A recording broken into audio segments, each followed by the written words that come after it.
In the deep, dark future, in a galaxy riddled with turmoil and chaos, lies Niro VII. A world of endless industry, whose inhabitants are oblivious to the perils beyond. Due to forced labor and indentured servitude, the inhabitants of Niro VII have little time to think of the stars above. Until now. Prepare yourself for Niro VII, a gothic, planetary chronicle.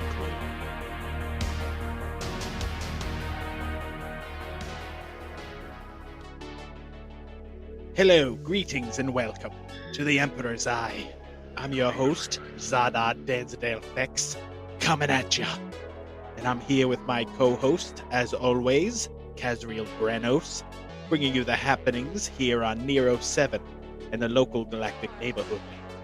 On today's episode, we have the news, followed by a deep dive into the Dark Boundary with our guest, Dr. Brevix Aphex-SIM. We also have several field correspondents bringing us the latest on the skirmishes in and around the Rebel combat red zones, planetside and abroad. So stay tuned for that. Hello, citizens of Niro VII, and welcome to the Emperor's Eye. This is Kazriel Brenos. We here on the Emperor's Eye are very much so looking forward to hearing first-hand knowledge and accounts from Dr. Brevix and his exploration of the Dark Boundary. We are also accompanied by our friendly servitor bot, Mr. McMarneyface, who just dropped me a fresh hot packet of Biogel 3.6, and I truly can't wait to feel the gel. Thank you, Mr. McMarneyface. You're welcome. Today, we are broadcasting from a tavern in the R&D Sector 1, a tavern called the Rusty Cog, old Zardard here's former stomping ground. I did more than just stomp, if that's what you're implying. But that's a story for another time. I'm sure you did, Zardard. I'm sure you did. Now, for our first story of the evening, we're going to the fifth moon of Niro VII. I have brothers of the Cosmic Knights dispatched there, along with a battalion of guardsmen, to try and uproot the vile Canadids that have taken hold of the once glorious moon. The stronghold the Canadids have on this moon is a sight of horror and brutality against the citizens of the Niro Star Cluster and the Empire. Now to our correspondent in the field, Sergeant Grex Tharm of the Cosmic Knights' 2nd Company. Sergeant Tharm? Thank you, Commander Branos. We have been stationed here amongst the scum infestation of the Niro Star Cluster on the northernmost quadrant of the Nexus Plateau. It is myself and 12 other Cosmic Knights, as well as a battalion of guardsmen from the Niro VII Defense Forces. Our primary objective is to form a spearhead to lead into the heart of the Canadid hive mind. We have intel that leads us to believe that the brain of the hive mind is located in the innermost caves of the moon's painted mountains. The guardsmen here have given it the nickname Death Mountain, due to every scout team we've sent there has turned up dead or not at all. What kind of creatures have you come across on the surface of this moon, Sergeant? Thus far, it's mostly been waves of the Canadid rebel hybrids and other more beastly creatures that we haven't quite seen up close yet. We'll relay the details once we have more data. Thank you, Sergeant. Any bit of news before we turn over to a word from our local sponsors? We do have multiple night raids scheduled soon, but the where and when will remain classified, as the environment here is very hostile. More news will trickle down as we complete missions and report back. Again, thank you, Sergeant. Stay safe and stay vigilant. Imperialis Aeternus. Imperialis Aeternus. Alrighty, folks. That was Sergeant Grex Tharm of the Cosmic Knights, 2nd Company. Before we move on with tonight's broadcast, we'd like to bring you a word from our local sponsors.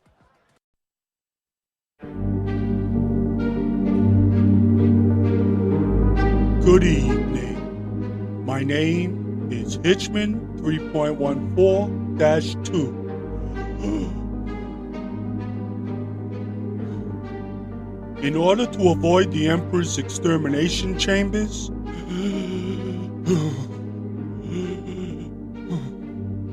I use Biogel 3.6. This helps me to make my quota and be most productive.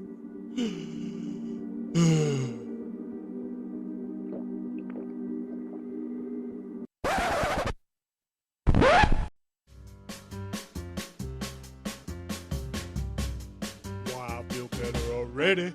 Alrighty there, pretty mama. Yes, it feels great. And I feel its goodness. I feel the burn.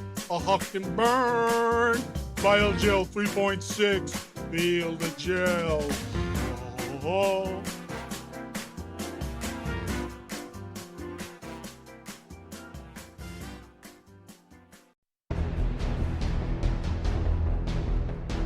Greetings, citizens of Niro VII. This is Commander Kazriel Branos of the Cosmic Knights First Company, and we want you to serve with us on the front against the scourge of the galaxy.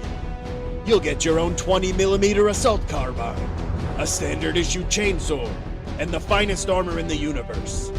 You'll get to travel to the distant reaches of the galaxy, from the jungles of Kason 12 to the blood world of blood. Your body will be genetically restructured to the very peak of human perfection. Your mind will be numbed to the weakness of normality.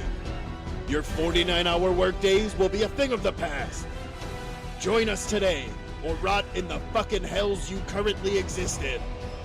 This message is brought to you by the Cosmic Knights. See your local recruiter today for your genetic verification. Be better than the rest in the Cosmic Knights.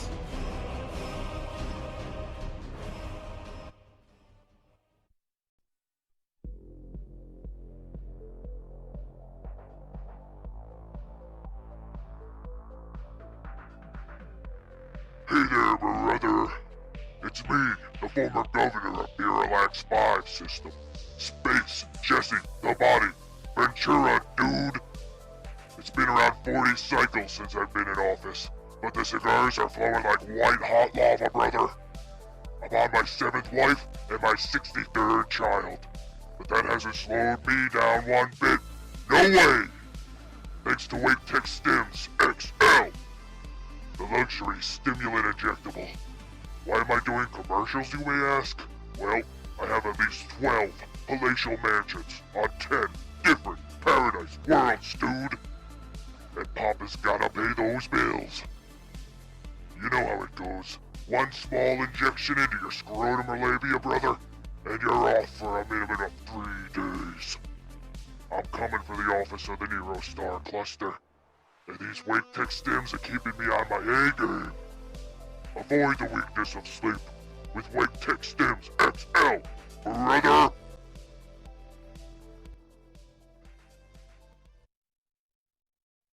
Remember, citizens, be better than the rest in the Cosmic Knights.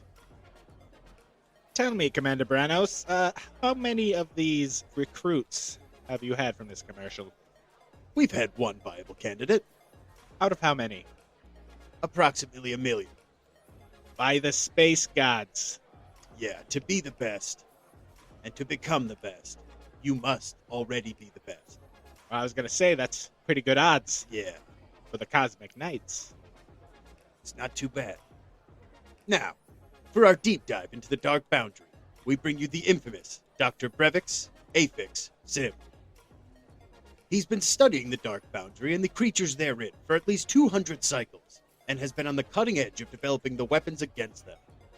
Zardard, you worked side by side with the good doctor for 100 cycles or so. What were you two working on? We were perfecting the drone vat technology. I personally invented a more functionally sound thermal coupling head, and improved the formula for the incubation fluid. A more nutritious fluid makes for a more viable drone unit. We also introduced the cloning bats. And we were really pumping out the working class. The Emperor was quite pleased with our progress and promoted me to Archlord. And that's when we started up the Emperor's Eye. I'm looking forward to seeing the two of you back in your element again.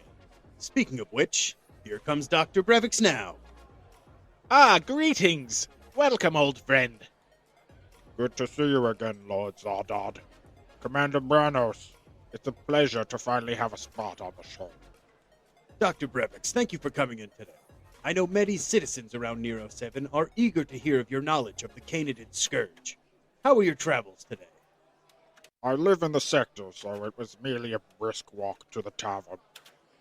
The Canidids are quite fascinating, but there's still a lot of work to be done on finding the remedy for their infestation. Now I understand you've spent a long time studying the creatures of the Dark Boundary, and hear tell you were the one who discovered they were a hive mind, making you the foremost researcher. Can you give us some insight on how your research led to this discovery? Absolutely. These creatures are most vile. I'm sure you're aware of their distinct odor. Something like loose stool over cooked vegetable farts. They come in 9 separate classifications. The most common being the wormling. They have a rather sharp, knife-like appendage on their forearm, and more worm-like compression of their outer carapace in rectilinear locomotion. They also have a pincer cerci on their rear to protect the soft flesh of their anus. I'm going to stop you there, Doctor. One question that's been burning holes in my mind. What do they taste like? A most excellent question. Have you ever had salted drone meat? It's comparable in taste to that, with a slight tinge of acidity. It would actually make a great supplement to the rations of our guardsmen and cosmic knights. Very high protein content. Apologies for cutting in, but I wanted to go back to discussing the hive mind. Can you tell us how you discovered that the Canidids operated as a hive mind? Yes. The Canidid has an organelle in their brain sac, which acts as a receiver for the High Leader, or Queen's signal.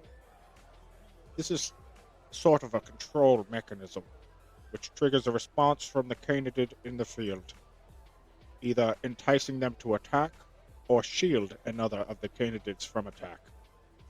We're still searching for a creature that can transmit these signals, but there's still further study needed to understand how the process really works. Very interesting indeed. And when you say we are still searching for a creature, who do you mean? And what could these creatures be? I'm speaking of myself and an elite group of researchers from within the R&D sector. There's a higher tier of creature in the Canidid species that acts as a control unit. They direct the lesser Canidid evolutions on the battlefield and with the collection of nutrients for the Hive Collective. Please, Doctor, continue telling us about the evolution of the Canidids. Yes, please. Absolutely fucking fascinating.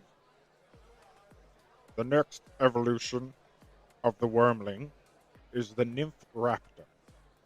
With a hardened carapace and 6 legs made up of 7 segments, the coxa, the trochanter, femur, patella, tibia, metatarsus, and tarsus.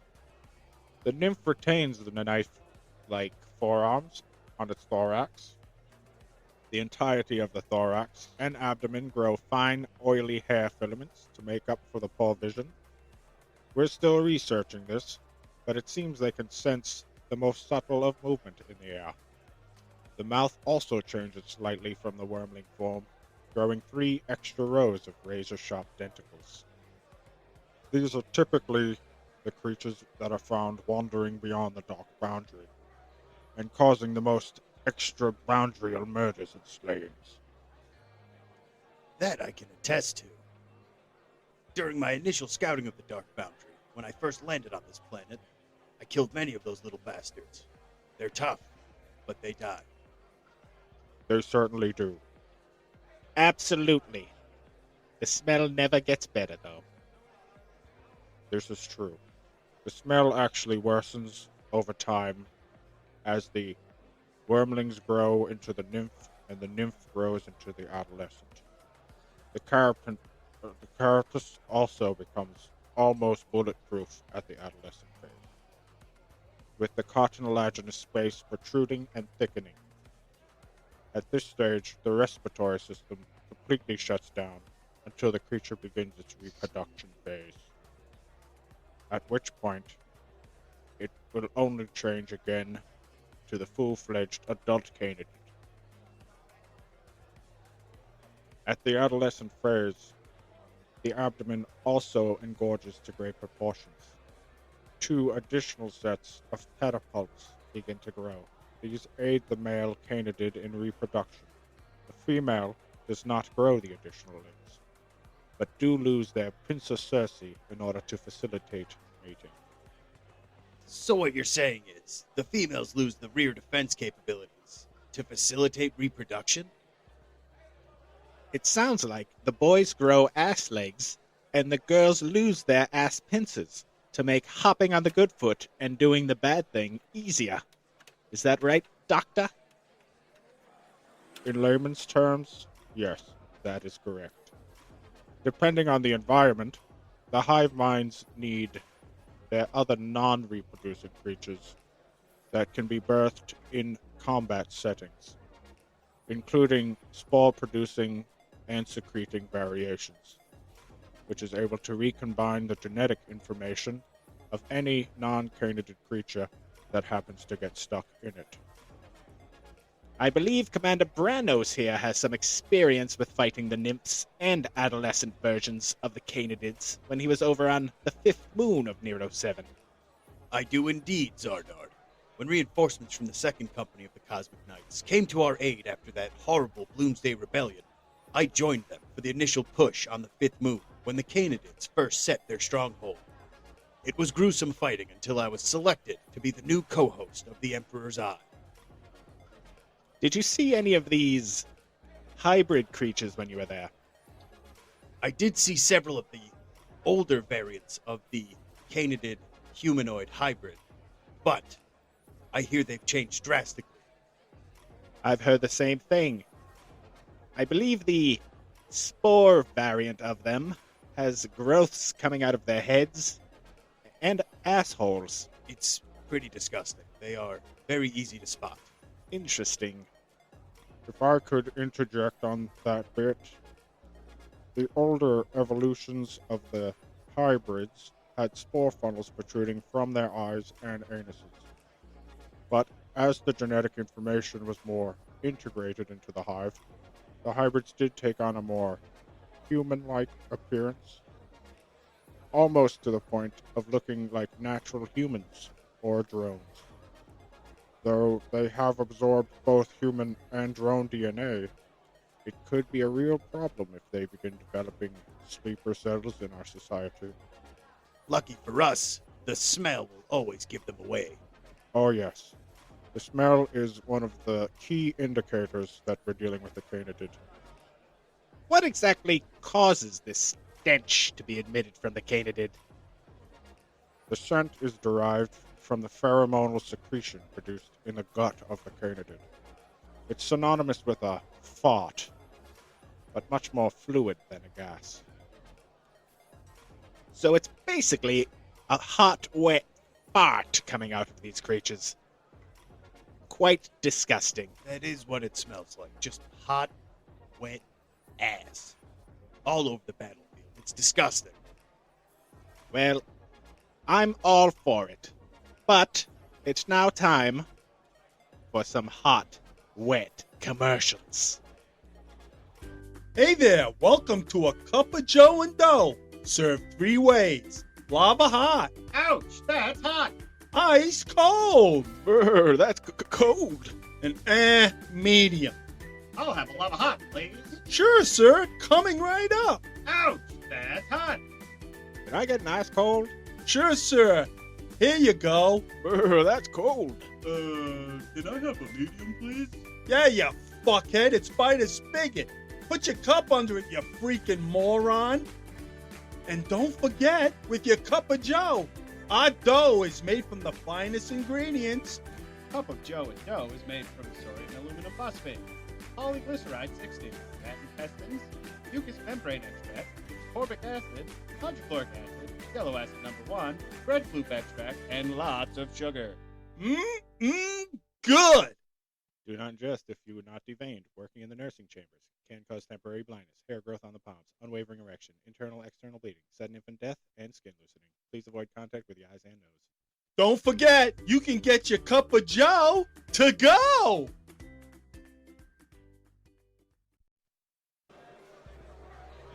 I gotta say, I do enjoy my cup of joe, ice cold, with a nice bit of dough, because it's always fresh. I hear the dough is good, but I'm a bigger fan of the lava hot. It makes my innards flow a little more fluidly. And don't get me started on medium. It's disgusting. It's pretty gross. Only savages and beasts go for the medium. All right, now, Dr. Brevix, let's put pause on discussing the different variants of Canidids and move into discussing the terraforming they've been doing in the Dark Boundary and over on the 5th moon of Niro VII. Would you like to touch base on that? The Canidid environment mostly consists of methane and carbon dioxide. They cultivate a sort of fungus that helps to soften the rock and compacted biomatter in their nests, to facilitate the growth of their spore carpets. Once these have propagated to a certain extent, the terraforming begins to accelerate much more rapidly. How far have the Canidid scum progressed with their terraformation of the Dark Boundary and 5th moon? And is there anything we can do to stop this progression? The 5th moon of Niro VII is approximately 75% terraformed for the Canidids, as it is much smaller than Niro VII. The Dark Boundary, in total, is about 23 to 27% terraformed, and increasing by the cycle. If we don't stop them soon, we may have a very catastrophic climate event on our hands. So the use of breathing apparatuses will be needed in their nests, as well as hazard suits for occupants. The atmosphere that the Canidids are trying to establish is quite toxic to humanoids and drones alike. So yes, for non-genetically enhanced combatants, breathing equipment is essential when entering into or around their nests. So let's go back to discussing these queens you mentioned earlier. What would happen if we were to find them and kill them? The queens of the hive mind are most likely located deep within the nests, so trying to gain access to them may be a perilous task for our troops. And would killing them stop the progression of this terraformation? Most likely, yes. How many... Oh, my apologies, Doctor. Continue. No need to apologize. Essentially, the queens are spread out in a grid pattern, so they're able to spread out their spore carpets in a specific radius, usually a few kilometers, until the next queen is needed to control that part of the hive. And do we have an approximation as to how many queens there are here on Niro, as well as how many there are on the moon? Not quite yet, but we estimate about 600 to 700 on the moon, and approximately 70 to 80 here on Niro VII. Is there some sort of ultimate hive queen or king or emperor, something controlling the majority or all of the Canidids here on or in the Niro star cluster? Is there something to that effect? In theory, there is a sort of hierarchy to how these queens work. So essentially, there is most likely a higher hive mind being, but we do not know exactly what this is. So if we can find this thing and kill it, we can end this war. Yes, assuming there's only one. Fair point. Dr. Brevix, now that we've discussed the who, let's talk about the how. How can we destroy these Canidid creatures? Tell us more about the new weaponry created by your R&D team and yourself. What can we expect to see on the battlefield? Well, there's been no change to the 20mm assault carbine. These do quite well in exterminating the mobile units. Some of the new developments in weaponry focus mainly on destroying the fungal carpets. First, we have the plasma cluster mine. It's been designed with atmospheric sensors that can detect increasing amounts of methane and CO2 being produced within a specific radius, and can target a good portion of the fungal carpet. The drawback of this weapon is that it will incinerate any organism within range, which is about 70 meters. These will likely be deployed via airship onto newly forming fungal mats. There was a manned launcher that was supposed to be used with the mine, but that did not test very well within the combat setting. I've yet to see these mines in action, but here the effect is astounding. From what I've been told by my fellow knights on the Fifth Moon, they've witnessed the testing of these mines, and the devastation is just astronomical. Extremely combat effective. Nixing the launcher was a good move after hearing that. I can only imagine.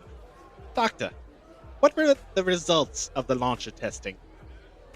It was a massive failure. All of the units involved were immediately immolated.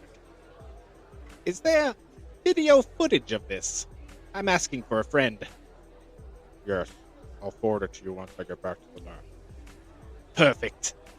Now, please, tell us what other inventions you and yours have been working on. What can we expect to see on the front lines? There's a thermal ossification grenade. This will chemically freeze the area, essentially killing all biomatter in the area. We've also developed a hypothermal plasma emitter that can be used on the move against the mobile Canidid units. Once ossified, the bodies become very brittle and easily shatter, with a swift hit from a blunt object or a bullet. Are there any advancements to the gear of the ordinary guardsmen? Along with the new weapons, we've created a spore-filtering armor suit for the guardsmen, which allow respiration within contaminated combat zones. They can easily withstand many powerful blows from the nymph and adolescent Canidid creatures. They also have sophisticated stealth tech that can color and shade blend with a variety of terrestrial environments. And I'm sure our guardsmen are going to be very excited to hear about these upgrades in their weapons and armor, and they'll much appreciate it. We would once again like to thank Dr. Brevix Aphex-SIM for spending time with us today. Once more research is conducted by the R&D team, we'll check back in with the doctor for a continuation of this deep dive, as I'm very sure you are all eager to hear more about the Canidids, the Dark Boundary, and the vile beasts therein. We'll keep you updated on our progress. Thank you for having me on. Thank you again, Dr. Brevix. It's been a pleasure.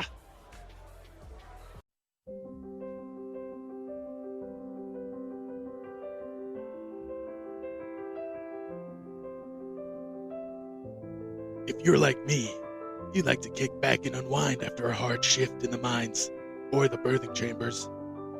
The best way to find your happy place is to jack into the Insight Probe 9000.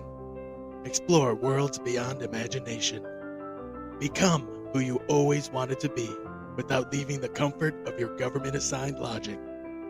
You can battle alongside the Cosmic Knights, slay demon-possessed Canidid beasts, or live a life with your significant other with your vein intact. Order now and find peace of mind with the Insight Probe 9000. Jack into your imagination with the Insight Probe 9000.